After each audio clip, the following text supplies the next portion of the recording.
Occlusion Laboratory Video Guides, Video 7, waxing tooth numbers 28, 29, and 30. To begin, mark the teeth that you will be prepping. As done in the last exercises, you will need your acrylic burr, your canine unit, and your models. With the acrylic burr, create your platforms. You may use a knife in order to smooth out any uneven surfaces. The platforms should look as shown.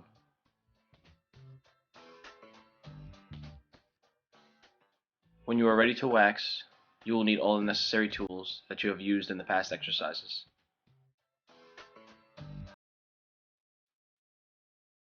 Don't forget to apply separator to the opposing teeth. Use this photo as a reference to mark the receiving areas on the maxillary cast.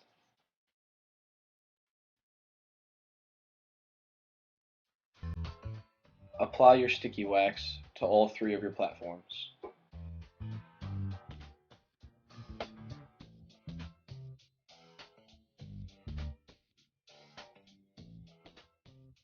For this exercise, you will need to loosen the lock screws by your condylar angle.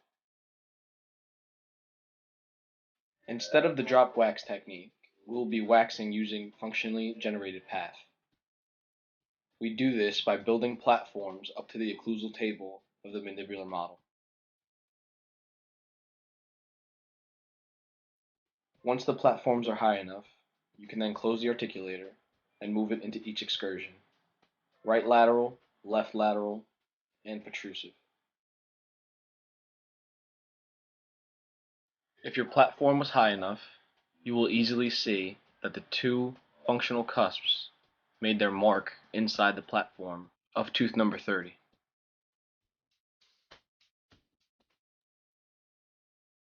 During left lateral excursions, it is easy to see that the mesial lingual cusp of the first molar makes the lingual developmental groove of the mandibular first molar.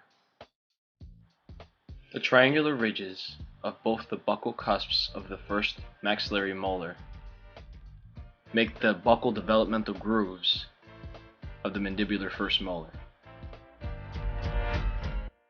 When moving into protrusive motion, it's easy to see that this functional cusp helps create the central fossa of the mandibular first molar. Now that we have landmarks, we can begin to carve. I suggest first carving the central fossa. Then you can move on to the buccal and lingual developmental grooves.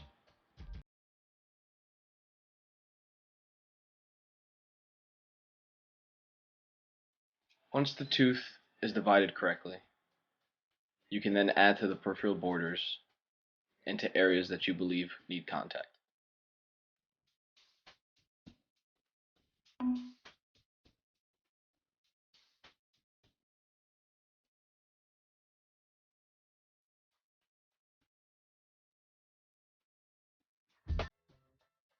Once you believe the tooth has its basic shape, you can then check the contact areas as you have done in the past in previous exercises.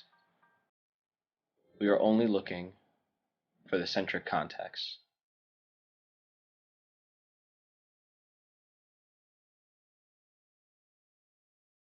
You can now proceed to carve, as you did in the previous exercises, any high points and adding any contact points where necessary.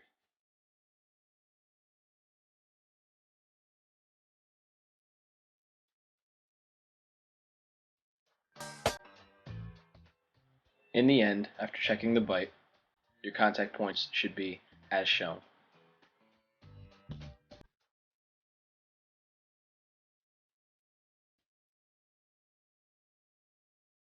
You can now continue to the next tooth, tooth number 29.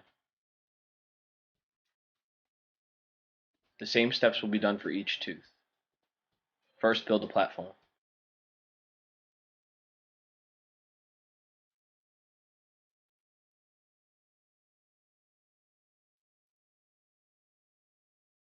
Once your platform is at the proper height, Close the articulator and go into each excursion: left lateral, right lateral, and protrusive. In this case, the lingual cusp of the second maxillary premolar will make the indentation into your platform. The purpose for this technique of waxing is so that the opposing cusp can generate the proper height and area of the inner inclines of the tooth. Once again, the first thing you should do is carve out the central fossa. With the given indentation from the opposing lingual cusp of the maxillary second premolar, we can carve out the lingual developmental groove on the second mandibular premolar. Once you believe you have the general primary anatomy, you can then check for contact points. Once again, from this point on, it is exactly as you have done in your previous exercises. You will find your high contact points, carve them away, and add any contact points that might be missing.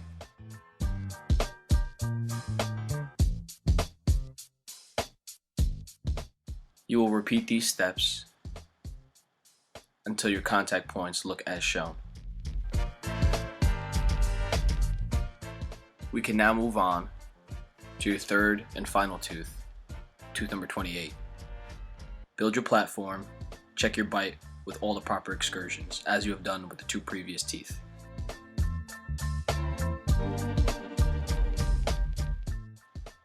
The lingual cusp of the maxillary first premolar will make the indentation on tooth number 28.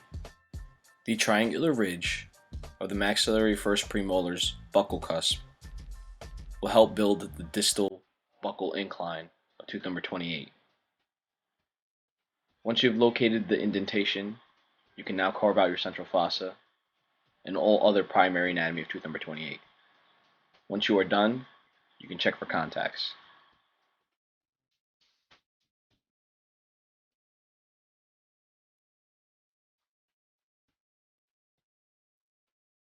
Once again, carve any high points and add to anything that might.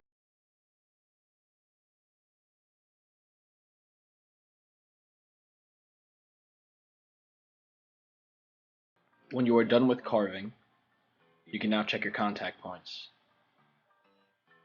If contact points are correct, recheck all three teeth, then move on to polishing. Polish the wax-ups as shown in previous exercises. Once you are done, you are now finished with exercise 7.